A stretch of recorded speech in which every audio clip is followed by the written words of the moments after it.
Welcome everyone to my podcast. This is Isaac. Today I would like to talk about Citizens' Personal Responsibility Initiative. What is Citizens' Personal Responsibility Initiative? Okay, let me first start by saying the past weeks we've been experiencing an unprecedented upscale of community unrests in various parts of Gauteng, El Dorado Park, Zakaria Park, Lenasia Extension 4, and this is all about dissatisfaction by the communities with regards to service delivery and the promises that were made by government towards helping create jobs, build houses. I wonder if such a promise can hold the test of time, because we are the only country in the world where we give things for free. So this week, Protea land, the issue of land, people are now invading private space in bond areas like in Protea land, and the bondholders and the residents are holding arms and blocking streets and so on. So it seems as if after the incident in Northwest about people's unrest with the Premier of Northwest in Mahikeng, and there is a sporadic trend of citizens' unrest in various parts of the country, as if something is definitely wrong with the country. Something is definitely wrong with the leadership of this government.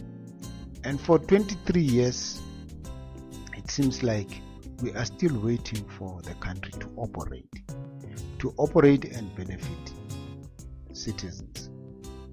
It's one thing to promise people something and the other to actually deliver. Now, when you talk about job creation, it is one of the most common topics that keeps on popping up into various social media trends.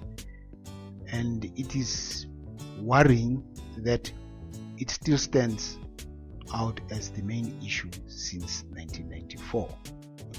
So I am video blogging about this topic because why? I'm also a citizen, I'm a taxpayer, I'm also a parent, and I'm also a leader. My contribution to society goes way back in the 70s. And I was also arrested, no big deal. I spent time in solitary confinement for political reasons, so no big deal about it, but life must go on. So we are now facing an economic challenge, and this is a very, very serious concern for me as a citizen.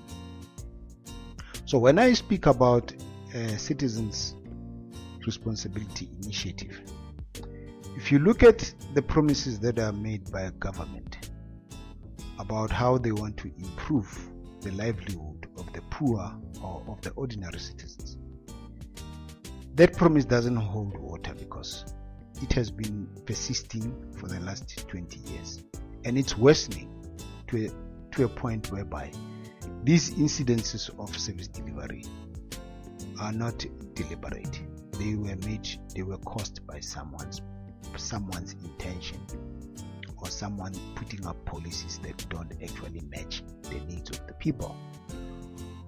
So now, as a responsible citizen, I think we need to change our paradigm. Our mindset should now focus on, if government promises something and they don't deliver, what if we take the initiative to do things for ourselves rather than hope and anticipate government to do something for us? Then the lesson and the payback will be when the time for voting comes. We should actually analyze a list of the things that they were promised against the list of deliverables, and if they don't match, then you can decide which party you want to vote for, rather than vote for a party that promises you something and doesn't do anything about it. So what if we as a community, we find means and ways to formulate strategies around which we can create jobs for ourselves? And I'm not talking about an anticipation to register companies and hope to submit tenders and tender for government jobs. I don't think there's a long-term solution to that. We know how far the Guptas have actually stripped this country of its assets, its respect, its dignity. So you don't want to participate in tenders. It's not a lasting solution for entrepreneurship. We don't build credibility and reputation by merely concentrating on tenders. There are other issues that other opportunities where we can thrive as entrepreneurs without having to rely on government tenders. One such is self-employment, and probably do contract work for private companies. Security is one of them, since crime is very high on the agenda of public safety. And other is catering. You can cater for private events, private company. Township businesses can support one another. We can formulate networks. But as far as sporadic violences and unprecedented community unrest that keeps popping up, and I don't think it is something that we as people or concerned citizens will be able to resolve, because it is a political issue and it has been instigated by false promises of government, poor management and leadership styles. So going forward in this presentation, I would like to entertain the fact that, guys, let's network and find mechanisms where we can support not only one another, but support those ailing skills. Or maybe they say there's skills shortage. I don't think there's skills shortage. There is no skills shortage. People don't get the opportunities because everything is centered around a few individuals, a few tenders, a few businesses that are conglomerate, and even big corporations that are supporting one another, especially the so-called white monopoly capital organization. So we need to find an alternative. Those initiatives are hard to come by unless we start them ourselves. We need to start focusing on what we can do for ourselves. If we cannot find that solution, what are the possibilities of looking outside, looking at greener pastures outside? I suppose you can say I'm out of my mind, because why? Greener pastures, people will say there are no greener pastures outside. I would say you are totally wrong. If you haven't done your research, then there's no way in which you can think there are greener pastures outside of the South African border. I'm not talking about the neighboring countries.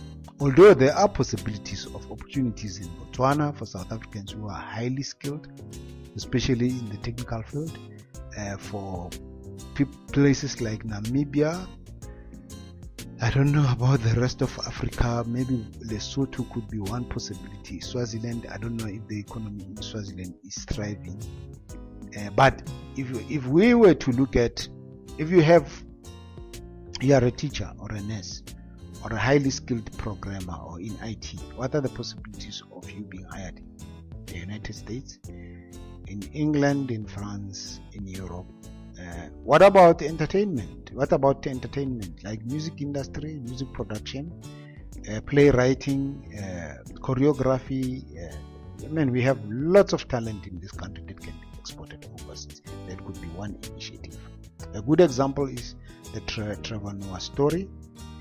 Another one is Charlize Theron that stand out. Sarafina. What if we export Sarafina, a different production altogether? Those are the things that I'm talking about when I talk about African community initiative projects or individual initiative, taking the initiative and not putting all your hopes and eggs in one basket, meaning you want to register a company and tender for government opportunities.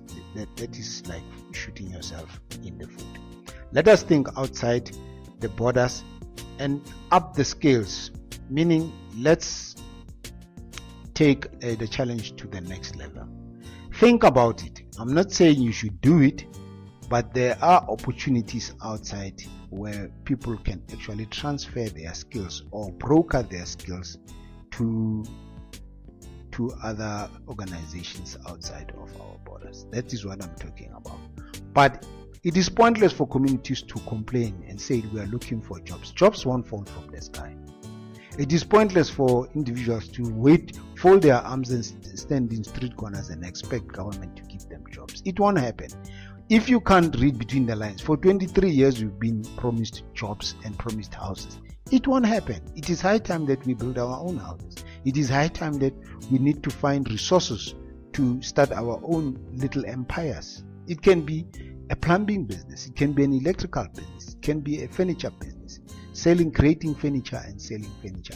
So we need more people skilled in hands and artisanry industries than actually academic graduates who will philosophize poverty and the struggle. As long as it doesn't pay rent, what's the point of having a master's or an MBA when you can't even find a job? So you are no way different from a guy who comes from Mozambique or Zimbabwe who has skills to do upholstery or repair a car or rebuild an engine or do panel beating. This is most of those skills and jobs that are available in the black communities in every township are people from Mozambique and Zimbabwe, and those people are prepared to make their hands dirty and not wear a suit and a tie and expect to work in an office environment and give out instructions because they've got an MBA or a master's. This is not how life works.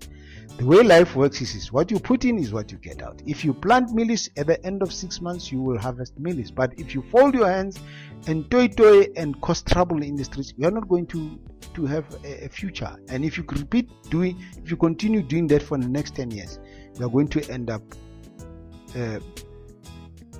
skillfully broke, morally broken, and hopefully financially poor. So we need to empower ourselves not only with knowledge and skills, but we need to take risks and start those initiatives moving forward and form collaboration. Rather, form business collaboration and organize yourselves into workshops where you can find a common thread to plow mealies, to form home gardens, community gardens, plow mealies. I'm not talking about taguane or marijuana.